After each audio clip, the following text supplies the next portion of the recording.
नमस्कार, मी प्रमिल क्षेत्रे. आज आपण अशा विषयावर बोलणार आहोत ना. एक गोष्ट मी तुम्हाला सांगतो. ती गोष्ट फार विचित्र आहे आणि फार भयानक पण. एका जीनच्या घरी लग्न होतं. जीन म्हणजे तुम्हाला माहिती असेल ना, सैतान पण म्हटलं जातं आणि कुराणमध्ये पण याचा उल्लेख आढळतो. त्या जीनच्या घरी लग्न होतं आणि त्या लग्नाला एक प्रसिद्ध फार मोठी गायिका होती. त्या गायिकेला तिकडे बोलवलं होतं आणि ती जेव्हा त्या ठिकाणी जाते तेव्हा तिकडची जी परिस्थिती ती बघते ना, ती परिस्थिती बघून अक्षरशः तिच्या सर्व बँडला घाम फुटतो. ती परिस्थिती तिला बघवत नाही, त्या अक्षरशः तिकडून पळ काढते, त्यांचा थरकाप उडतो आणि सगळी घटना ते त्यांच्या डोळ्याने स्वतः पाहत असतात. आणि ते तिकडे लग्नाला जे लोक आलेले होते ते देखील फार विचित्र होते. हे तुम्हाला ऐकायला फार विचित्र वाटेल, पण ही गोष्ट फार महत्त्वाची आहे. त्याच्यामुळे हा व्हिडिओ तुम्ही शेवटपर्यंत बघा, कारण की ही गोष्ट जर तुम्ही मध्ये स्किप केली तर शेवटपर्यंत तुम्हाला ते व्यवस्थित कळणार नाही.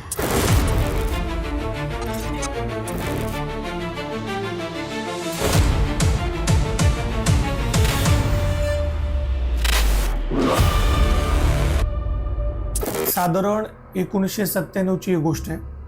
देश आहे कुवेत आणि कुवेतमध्ये एक मोठी गायिका होती. तिचं नाव होतं नोरा. ती इतकी फेमस होती की कुवेतमध्ये खूप मोठं नाव होतं तिचं आणि प्रत्येक ठिकाणी तिला बोलवलं जायचं. पण ती विशेष करून जिथे लग्न असतील त्या लग्नामध्ये ती गाणं गायची आणि तिच्यासोबत तिचा बँड पण होता. ती फार मोठा बँड होता तिचा आणि अशाच प्रकारे आणि तिचं जीवन जे आहे ना ते फार बिझी असायचं. तिचं शेड्यूल एवढं टाईट असायचं की प्रत्येक वेळेस तिला फोन यायचे, कार्यक्रमासाठी बोलवलं जायचं आणि ती तिकडे जायचं. त्याच्यामुळे तिचं शेड्यूल फार टाईट असायचं. तर त्यानंतर होतं असं की एक कार्यक्रम करून ती जेव्हा घरी येते तेव्हा फक्त ते आरामच करत असते आणि आराम करत असतानाच एक रात्रीची गोष्ट असेल, साधारण 8-9 वाजताची गोष्ट. एक फोन वाजतो. एक फोन वाजल्यानंतर ती फोन उचलते आणि बोलायला लागते. समोरून बोलणं सुरू होतं. एका माणसाचा तो आवाज होतो आणि तो माणूस समोरून म्हणतो की उद्या माझ्या मुलीचं लग्न आहे, त्यामुळे त्या लग्नाला तुम्हाला यावं लागेल. तर ती सगळं ऐकत असते, पण समोरचा जो व्यक्ती असतो ना त्याच्या बोलण्यामध्ये तिला फार वेगळं काही जाणवतं. म्हणजे एक साधारण आपण जेव्हा लोकांशी बोलतो फोनवर तो आवाज आणि एक वेगळ्या प्रकारचा आवाज जो कधी ऐकला नाही आणि कधी विचारही केला नसेल, असा तो विचित्र आवाज तिला तो ऐकू आला. तर तिने सांगितलं की माझं शेड्यूल फार टाईट आहे, मला काही जमणार नाही, उद्या माझा कार्यक्रम पण आहे, त्यामुळे मला नाही जमणार तुमच्या कार्यक्रमाला यायला. तर तो एक गोष्ट तिला सांगतो. त्याचं असं म्हणणं असतं की तू जितकी फीस घेतेस ना तुझ्या कार्यक्रमाला त्याच्या जवळपास 10 ते 12 पट मी तुला पैसे देईल. आता विचार करा, एखाद्या कार्यक्रमाला एक जण बोलवतोय आणि तो तुम्हाला 10 ते 12 पट पैसे द्यायला तयार आहे. तर साहजिकच की कोण ना त्याला त्या गोष्टीला नकार देईल आणि स्वाभाविकपणे ती पण नाही म्हणत नाही. तर ती पहिले शॉक होते की एवढी मोठी अमाऊंट मला मिळते, त्याच्यामुळे ती तिचे जे कार्यक्रम वगैरे असते त्या ठिकाणी ती दुसऱ्याने पाठवते आणि उद्याचा जो कार्यक्रम असतो तो ती अटेंड करणार होती. तर ती होकार देते, ते सगळं ठरतं आणि दुसऱ्या दिवशी ते लग्न असतं रात्री. दुसऱ्या दिवशी असं घडतं, ज्या माणसाने फोन केला होता तो माणूस त्या सगळ्या गाड्या वगैरे पाठवतो. त्या गाड्या पाठवल्यानंतर नोरा आणि नोराची सगळी टीम, तो सगळा बँड वगैरे होतो, त्यांना नेण्यासाठी गाड्या येतात आणि त्या गाड्या त्यांना घेऊन जातात. एक साधारण 3-4 वाजता त्या आपापल्या घरातून निघतात. निघाल्यानंतर ती गोष्ट नोटीस करते. इतकं ऊन, वाळवंटात जबरदस्त ऊन असतं आणि विचार करा, उन्हामध्ये एखादी वस्तू आहे किंवा गाडी वगैरे चालली आहे तर तिची सावली येणं स्वाभाविक आहे. आणि त्या ज्या गाडीने ते चालले होते ना, त्यांनी एक नोटीस केली की त्या गाडीची सावलीच पडत नव्हती रस्त्यावर. ऊन तर आहे, एक साधारण 3-4 वाजताची गोष्ट आहे, दुपारी ऊन आहे, पण ती गाडीची सावलीच खाली पडत नव्हती. तर तिला ते फार वेगळं वाटलं, कधी पाहिली नाही अशी गोष्ट. त्याच्यामुळे ती थोडी डिस्टर्ब झाली. त्यानंतर एक साधारण त्यांना संध्याकाळ होते जायला, एक 7-8 वाजता ते वाळवंटामध्ये त्यांची गाडी थांबते. गाडी थांबल्यानंतर ते गाडीतून उतरतात आणि उतरल्यानंतर तिच्या समोर इतका भव्य दिव्य महल असतो ना, म्हणजे संपूर्ण कुवेत ह्या देशामध्ये ना असा महल तिने बघितला नव्हता. इतका कार्यक्रम तिने अटेंड केले, इतके लग्नाचे कार्यक्रम अटेंड केले, पण अशा प्रकारचं रोषणाई, इतकी मोठी लाइटिंग, इतका भव्य दिव्य तो सगळा महल असं कधीच बघितलं नव्हतं. त्यामुळे इतका चमकत होता तो की म्हणजे प्रचंड. तिने कधी विचार पण नव्हता केला की मला असा महल मी कधी बघेल म्हणून. तर ते उतरतात, त्यानंतर ते महलमध्ये जायला सुरुवात करतात.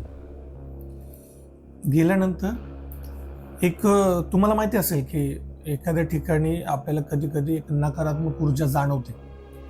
आपण कोणत्याही ठिकाणी गेलो ना, तर आपल्याला कधी कधी ते नकारात्मक ऊर्जा जाणवते की नाही, हे ते मला पॉझिटिव्ह वाईब्स येत नाही आहेत, हे ते मला निगेटिव्ह वाईब्स येतात, असं आपलं सुरू असतं. आणि सेम नोरासोबत आणि नोराच्या टीमसोबत घडलं. त्यांनी जेव्हा एंट्री केली ना, तेव्हा कुणी नव्हतं तिथे. तो पूर्ण महल खाली होता. महलमध्ये जो हॉल होता ना, तो हॉल संपूर्ण खाली होता आणि त्यांना तो स्टेज दिला होता. त्या स्टेजकडे ते सगळे जातात आणि स्टेजवर मग त्यांचं ते सगळं सेटअप वगैरे लावतात, माईक वगैरे चेक करतात सगळं. आणि चेक केल्यानंतर अचानकपणे एक गोष्ट घडते. तिकडे 300 ते 400 लोक अचानक जमलेले असतात. म्हणजे हे इतकं पटकन होतं ना की त्यांच्या पण लक्षात येत नाही. एक साधारण 300 ते 400 लोक इकडे अचानक येतात ते लग्न अटेंड करायला. त्यानंतर ह्यांना कळतच नाही की इतके लोक आत्ता तर नव्हते आणि इतके लोक आले कुठून ना, की आपण पण घाबरून जाऊ की बाबा इतके लोक नव्हतेच, इथं कोण होतच नाही, एक पण माणूस नव्हता आणि अचानक 300-400 लोक आले कुठून. तीच परिस्थिती, म्हणजे आपली जी परिस्थिती होईल ना, तीच परिस्थिती त्यांची पण झाली. पण त्यांनी शेवटी शब्द दिला होता आणि तिला पैसे देखील मिळणार होते, त्यामुळे शब्द दिला आणि ते लोक आले. त्यांनी त्यांचं सेटअप वगैरे केला आणि तिने गाणं सुरू केलं. गाणं सुरू केल्यानंतर ती गात राहिली गाणं आणि जे 300 ते 400 जण होते ना, त्यांनी नाचायला सुरुवात केली. त्या गाण्यामध्ये नाचायला सुरुवात केल्यानंतर त्या लोकांचं नाचणं पण एवढं विचित्र होतं आणि एवढं भयानक होतं की जसं त्या 300 ते 400 जणांना आहे ना कोणीतरी कंट्रोल करतं. एकसारखे स्टेप होते सगळ्यांच्या, म्हणजे एकाच वेळी एकच स्टेप. म्हणजे ते जे काही 300 ते 400 जण होते ना, एकच स्टेप करायचे, म्हणजे जसं ते रोबोट आहेत आणि त्यांना कुठेतरी कंट्रोल करते, अशी ती एक गोष्ट घडत होती. आणि सगळं होत असताना ना त्यांना म्हणजे ते मनातून त्यांचा थरका पडायला लागला. ते प्रचंड घाबरले की असं कसं होऊ शकतं ना, सेम स्टेप कधी येऊच शकत नाही. आपण नेहमी डान्स वगैरे करताना, नाचताना वगैरे, आपण लग्नात वगैरे नाचत असतो तेव्हा कोणाचे स्टेप सारखे नसतात की, किंवा कुणी शिकलेलं वगैरे जरी असेल तरी 300-400 जणांच्या एकाच वेळी प्रत्येक गाण्यावर असं स्टेप येणं ते योग्य नाही. तर त्यानंतर त्यांना काहीतरी वाटलं की इथे काहीतरी वेगळं सुरू आहे की जे आम्ही कधीच अनुभवलं नव्हतं. आणि त्याप्रमाणे ह्या सगळ्या परिस्थितीमध्ये अचानक त्याच वेळी लाईट जाते त्या महलची. अचानक लाईट जाते. अचानक लाईट गेल्यानंतर ह्या लोकांना काहीच सुचत नाही. त्यानंतर एक साधारण 5 मिनिटात ती लाईट येते. 5 मिनिटात लाईट आल्यानंतर त्यांचं नाचणं तसं सुरू असतं. ते 300 ते 400 जण जे होते ना, ते तसेच नाचत असतात. ते लाईट गेली तरी थांबलेले नसतात. त्यानंतर नोराच्या बाजूला जी एक मुलगी होती, तिचा अचानक आहे ना, ते 300 ते 400 जण होती ना, त्यांच्या पायाकडे लक्ष जातं. आणि जेव्हा तिचं त्या पायाकडे लक्ष जातं ना, तेव्हा ती इतकी घाबरते आणि इतकी मोठ्याने ओरडते ना, त्या सगळ्यांना तो बँड, त्यांचं ते गाणं तिकडंच थांबावं लागतं. कारण की ते जे बघितलं ना त्यांनी, पाय माणसाचेच पाय नव्हते, ते पाय बोकडाचे पाय होते. तुम्ही बकरी वगैरे बघितले असेल ना त्यांचे पाय, तर ते सगळे पाय त्यांचे होते. वर सगळं शरीर मानवाचं होतं, पण पाय बघितले तर ते पाय बोकडाचे पाय होते. ते बघून ते इतके घाबरले. त्यांनी तो बँड त्यांचा ते सगळं तो सेटअप लावलेला होता, तो सगळा सेटअप तो त्यांनी तिकडेच सोडला आणि ते पळत सुटले. ते पळत सुटल्यानंतर त्यांनी ज्या गाड्या त्यांच्या बाहेर लावल्या होत्या त्या गाड्यामध्ये ते पटकन बसले.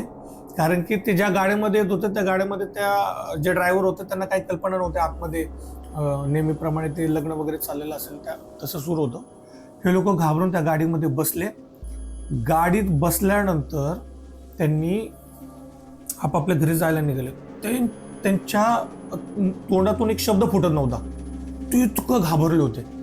दुसऱ्या दिवशी नोरा पोलिसांकडे जाते आणि पोलिसांना सगळं सांगते की नेमकं काय काय घडले तिच्यासोबत. त्यानंतर पोलीस तिच्यासोबत त्या ठिकाणी जिथे ते लग्न सुरू होतं त्या ठिकाणी ती जातात आणि जेव्हा ते पोलिसांना घेऊन जाते ना तेव्हा ते ठिकाण जे बघते ना तिकडे कोणतं लग्न असतं, ना तिकडे कोणता महाल असतो, ना तिकडे कोणते लोक असतात. ते बघून तिच्या पायाखालची जमीन सरकते. तिचं म्हणणं होतं की मी कालच जाऊन आले, काल माझ्यासोबत इतकी भयानक घटना घडली आणि आज मी इथं बघते पोलिसांना घेऊन आली आहे, इथे काहीच नाही आहे. त्यामुळे ती प्रचंड शॉक होऊन जाते. पण एक विचित्र गोष्ट होती, तिकडे भले लग्न नसलं, महल नसलं, कोणी लोक नसले ना तरी ती ज्या गाडीने आली होती ना त्या गाडीचे टायरचे निशाण तिकडे मात्र होते. त्यामुळे ती म्हणते की जर निशाण गाडीचे निशाण इकडे आहेत पण लग्न नाही, महल नाही, काय नाही, कसं होऊ शकतं. तर ते ठीक आहे म्हणत ते पोलीस मग आपापल्या घरी जायला निघतात. ते निघाल्यानंतर जेव्हा नोरा आपल्या घरी जाते ना, घरी गेल्यानंतर तिच्या घराची बेल वाजते, दरवाजाची बेल वाजते आणि ती दरवाजा उघडते. तेव्हा एक अज्ञात माणूस होतो आणि तिला जो शब्द दिला होता ना की मी तुला 10 ते 12 पट तुझे पैसे देईल म्हणून कार्यक्रमाचे, ते सगळे पैसे एका लिफाफ्यामध्ये तो एक अज्ञात माणूस होतो तिच्या हातात ठेवतो, तो निघून जातो. तो माणूस कोण होता, कुठून आला होता, काही माहिती नाही. ती जेव्हा ती लिफाफा खोलते त्याच्यातले ते पैसे बघते, जो शब्द त्याने दिला होता तो शब्द तो पूर्ण करतो. पण एक गोष्ट अशी आहे की ही घटना जेव्हा घडली ना तेव्हा नोराला काहीच समजलं नाही की माझ्यासोबत नेमकं काय घडतंय. तो शब्द सगळं तिला आठवत होते पण परिस्थिती तशी नव्हती. ही गोष्ट आत्ताही कुवेतमध्ये फार फेमस आहे. म्हणजे आता तुम्ही ती दंतकथा म्हणा किंवा काही म्हणा, पण ही कुवेतमध्ये फार फेमस आहे. मी जे आर्टिकल आतापर्यंत वाचले त्या सगळ्या आर्टिकलमध्ये ही स्टोरी मला बघायला मिळाली. त्याच्यामुळे निर्णय आता तुमचा आहे की तुम्हाला काय वाटतं, ही खरंच दंतकथा आहे की खरंच ही अशी गोष्ट घडली असेल की काय. आणि ही गोष्ट तुम्ही पाहत असताना मला नक्की कमेंट बॉक्समध्ये कळवा की तुम्हाला ही स्टोरी कशी वाटली. जेणेकरून काय होईल की अशा मी अनेक स्टोरीज, अशा अनेक गोष्टी तुमच्यापर्यंत आणण्याचा प्रयत्न करेन. तूर्तास तरी इतकंच. धन्यवाद.